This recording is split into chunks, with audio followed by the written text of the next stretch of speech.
So Zac Taylor burns that get out of jail free card. You are in the jungle. I'm Matt Edwards. Let's make no mistake about it.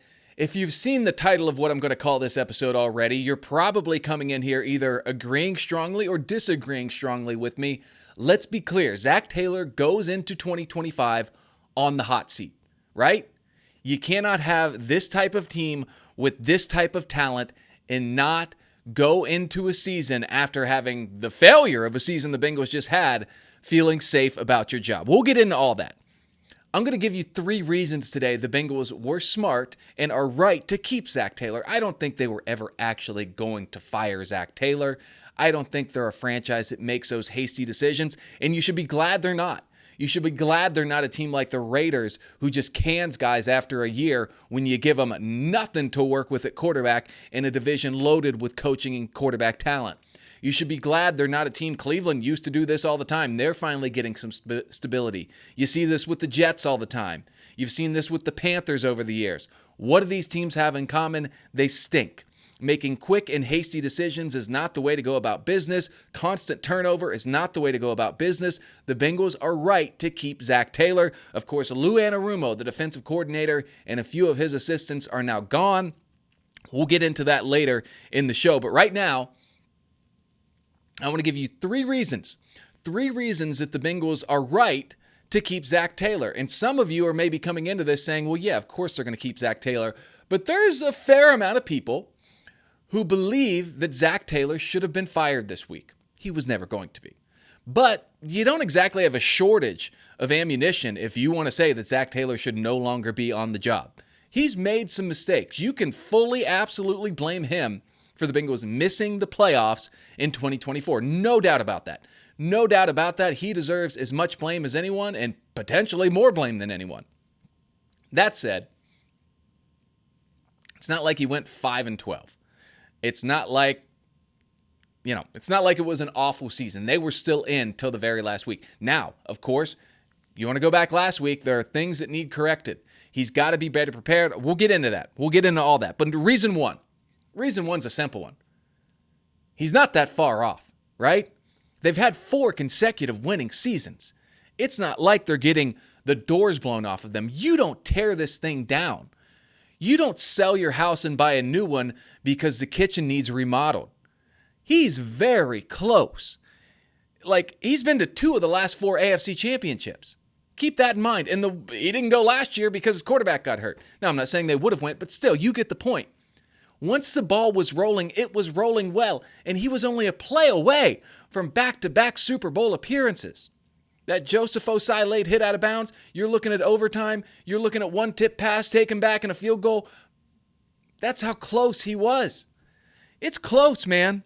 It's very close. He's 6 plays away this year from being 11-6. You don't burn the whole thing down just because one little thing goes wrong. You don't sell your car that's ran very well for you for the past few years just because you need a new taillight. There are things that need fixed with Zac Taylor, sure, absolutely. But he's been to 2 of the last 4 AFC championship games, 4 consecutive winning seasons in the AFC North. I know the last 2 have been 9-8.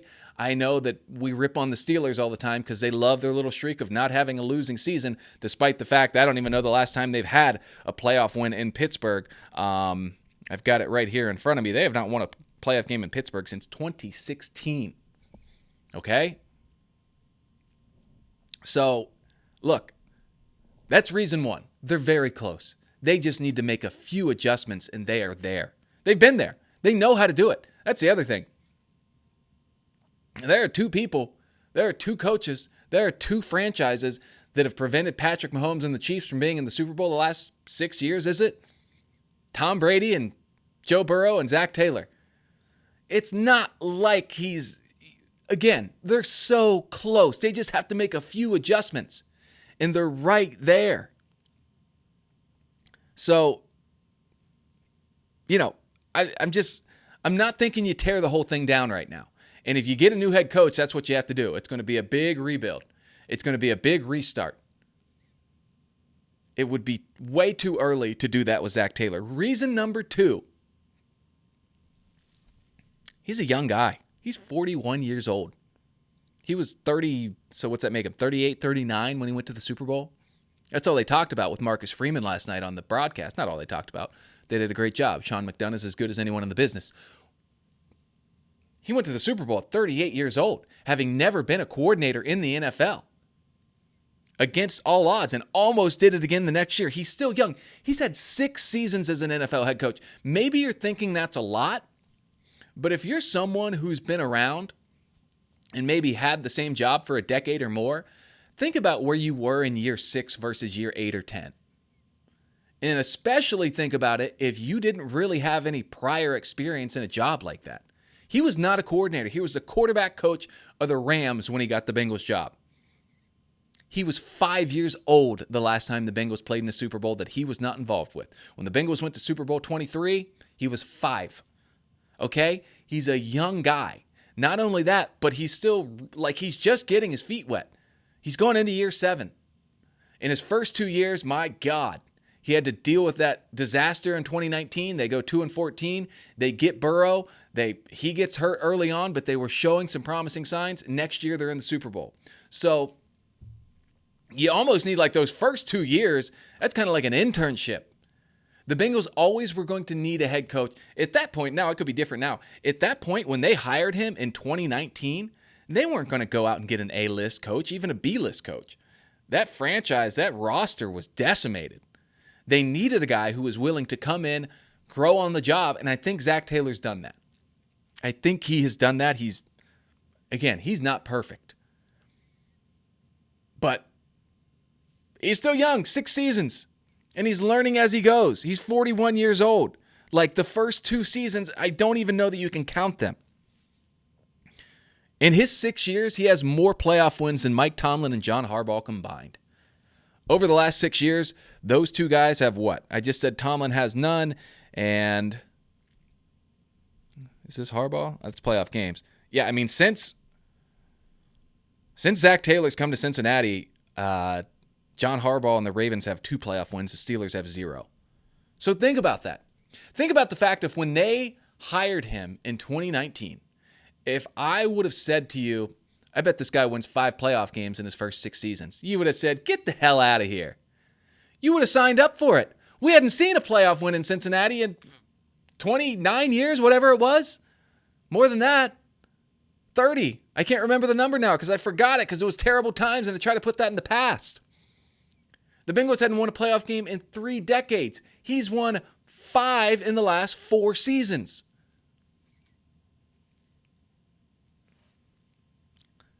Again, not perfect, but he's over-delivered to this point. 4 straight winning seasons. Let's just stop at that. And I know the context is really important here.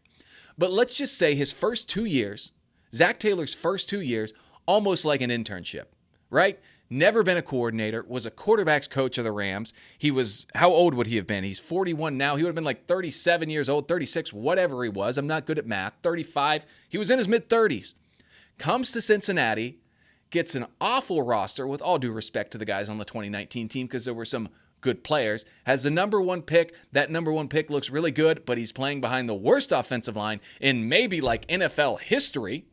Certainly up there. So his first 2 years, you throw him out the window. His last 4 years, 4 straight winning seasons, 5 playoff wins. Again, are there things that could be better and that absolutely have to improve? Yes. But if I would have told you in 2019 when the Bengals hired Zac Taylor that during the next 6 years, at some point, he was going to win 4, he was going to have 4 consecutive winning seasons, and he was going to win 5 playoff games, you would have signed up for that immediately. Right? Let's not forget, let's give this guy some credit for the success the Bengals have had the last half decade. You got to. You absolutely have to. So yeah, he's got to get better. No doubt about that. He's got to look in certain areas, game management, pressure situations. He wasn't great in either of those, and you need to be great when you're in the same division as the Steelers and Ravens. You need to be great when Patrick Mahomes and Josh Allen are out there in the same conference with you. You're going to have to be great. As long as he's still realizing, like some coaches get in there and they think, I'm an NFL head coach. I've been to a Super Bowl. I've won the playoffs. I got this thing figured out. I don't think Zac Taylor's that guy. I really don't. And reason number 3, and this is a much more simple one, guys on that team love him. Joe Burrow, if Joe Burrow doesn't love him, he should be an actor. Because he does a hell of a job making it seem like they get along great and that they have a great relationship. Maybe you point to that little spat in Tennessee. I say that's a sign of a healthy relationship. When a husband and wife can have an argument and tell each other how they feel and still talk to each other the next day or that night or whatever, that's a sign of a good relationship. The fact that you can get your emotions out and let someone know, hey, this is ticking me off, this has to be better, and the person you're saying that with a little bit of anger in your voice says, yeah, you're right, we'll work on it, that's a good thing. That's a good thing. That's something a lot of people have lost. That's something I think the internet's killed a little bit, is the ability to look someone else in the eye and say, this is how I feel. It's not good. It needs to be better. And that other person says, yep, it will be. Let's work on it. That's a great sign. How many sideline videos do we have from the NFL where things like that boil over and they start screaming at each other? Plenty. Culture in Cincinnati is really good. I think nowadays, as much as anything, you need a CEO to kind of be the leader in that locker room and create a good culture. And I think Zac Taylor absolutely does that. 100% does that. So, and look, I know all these things you can make arguments the other way. If you want to list 3 reasons he should be gone, go ahead. But, I mean, you're right there. You need a few little adjustments to get this team. I mean, like I said, they're half a dozen plays away from winning 3 more games this year. They're 1 play away from being in the playoffs this year on several occasions. The Mike Gesicki catch week 1, there you go. The field goal against Baltimore, there you go. So those are my 3 reasons. You're very close. A few adjustments. He's still young. 6 seasons, never been a coordinator. Throw those first 2 out the window. If I would have told you before the year, or before he was hired, that this is how things would end up, you would have said, absolutely, sign me up. And then the locker room loves him. And we've seen, you need a good locker room. Simple as that. I don't have to explain why. Now, again, I want to add here, he has to improve. He has to look at himself in the mirror this offseason and say, yeah, I got to be better there. Maybe he needs that little Evan McPherson strap that he wore to know to keep calm, to be able to keep calm, keep your heart rate low, because in the pressure situations, he wasn't great. There are areas he has to get better in, absolutely, but the good, to me, outweighs the bad by a lot. I mentioned at the top of the show, and you certainly know by now, the Bengals fired defensive coordinator Lou Anarumo on Monday. So, and I uploaded a little YouTube short about this as well. But this is interesting to me because we're going to find out. Was it Lou's fault? Was the chef not cooking the dish right? Or was his supplier of groceries giving him crap ingredients? So was it Lou Anarumo or Duke Tobin? Because you look at who they've got. Myles Murphy, 28th overall pick 2 years ago. Feels like a depth piece right now. Same draft, DJ Turner, 60th overall, same. Solid depth cornerback, he feels like. Maybe he can develop into a number 2 corner. We hope so. Year before that, Dax Hill, round 1, Cam Taylor-Britt, round 2. Right there. All 4 of those guys, Myles Murphy, DJ Turner, Dax Hill, Cam Taylor-Britt. And I'll even throw Zach Carter in there for that draft, who's no longer on the team despite being a 3rd-round draft pick. So was it Lou Anarumo's inability to put these guys in position to succeed? Or did Duke Tobin do a bad job drafting them anyways? That's the question. To me, if these guys still can't be successful, I mean, like you miss on picks, 1st round, 2nd round, you shouldn't be missing on 5 on the same side of the ball. In the first, I mean, yeah. I mean, I kind of skipped the 2024 draft because those guys are still developing. But 2022 and 2023, that's 5 defensive players they took in the top 100. And right now, I mean, Zach Carter's off the team. They got rid of him. 95th overall pick. The other four guys I mentioned, Murphy, Turner, Cam Taylor-Britt, Dax Hill, top 60 picks. Right now, Cam Taylor-Britt is the only one who looks like a starter in the NFL, and his first half of the season was really rough. I guess I shouldn't rip on Dax too much. He was looking okay at corner. And I'm not ripping on any of these guys. I hope they all become all pros. Like, I'm rooting for them. But right now, they haven't lived up to expectations, and I don't know that that's their fault. I'm sure some of it is. I'm sure there's plenty of blame to go around. But I'm sure at the same time, maybe they were overdrafted. Maybe they're not being put in position to succeed. And I think firing Lou Anarumo, we're going to find out. Defensive line coach Marion Hobby also out. Again, you kind of find out the defensive line was not great this year. Offensive line coach Frank Pollock is out. Kind of the same situation. And I hope that this is the Bengals saying, yeah, we're not good enough there. Let's go find guys who want to be great. And guys are going to want to come play here. Guys are going to want to come coach here. We've seen that with the tight ends recently. We've seen that with a guy like Sheldon Rankins who didn't work out, but he was a guy who wanted to come to Cincinnati. Mike Gesicki. He had options. He wanted to play with Joe Burrow. We heard freaking Robert Gronkowski come out and say if there was a quarterback other than Tom Brady he would have wanted to play with, it's Joe Burrow. Coaches and players are going to come to Cincinnati because they believe with these players, and Joe Burrow in particular, they can succeed. Zac Taylor and Duke Tobin, it's your job when you have this opportunity. Look, being a coach in the NFL is an incredible achievement. But do you think guys are falling head over heels to go coach for the Jets? You think guys are falling head over heels to go to Jacksonville? No. And then a lot of times they haven't been falling head over heels to go to Cincinnati. But right now and for the foreseeable future, they will be. You can get quality guys in here, pay them, so that this franchise can win a Super Bowl. I mentioned at the top of the show, I wanted to mention Jermaine Burton, Bengals third-round pick. He was a healthy scratch against Pittsburgh, and there are reports out now that a 19-year-old girl who he was involved with romantically accused him of choking her. So earlier in the year, if you watch the show, listen to the show, I kind of said, I am tired of hearing about Jermaine Burton. What are we talking about this guy so much for? So he had first-round talent, cool. He had character issues, obviously. So he fell to the third round. Very serious situation when you're talking about now just repeated character issues with someone. He's 23 years old, and everyone's immediate, not everyone, but a lot of people's immediate response, and I get it, is to say, done with this guy, cut him. Get him out. I understand that. I absolutely understand that. I have no sympathy for anyone who puts their hands on a woman, let alone a teenager. I do think, however, it is part of the responsibility of the Bengals to get this guy straight. I don't care about what he does on the field, but you drafted him. You gave him a job. You moved him to a new city to take the job. He's 23. If he was 33, get his ass out of here. You're 33. You're pretty much set with who you are. But Jermaine Burton, I don't know what his upbringing was like, but I'm going to guess, because I know plenty of people where I'm from who have been in and out of trouble.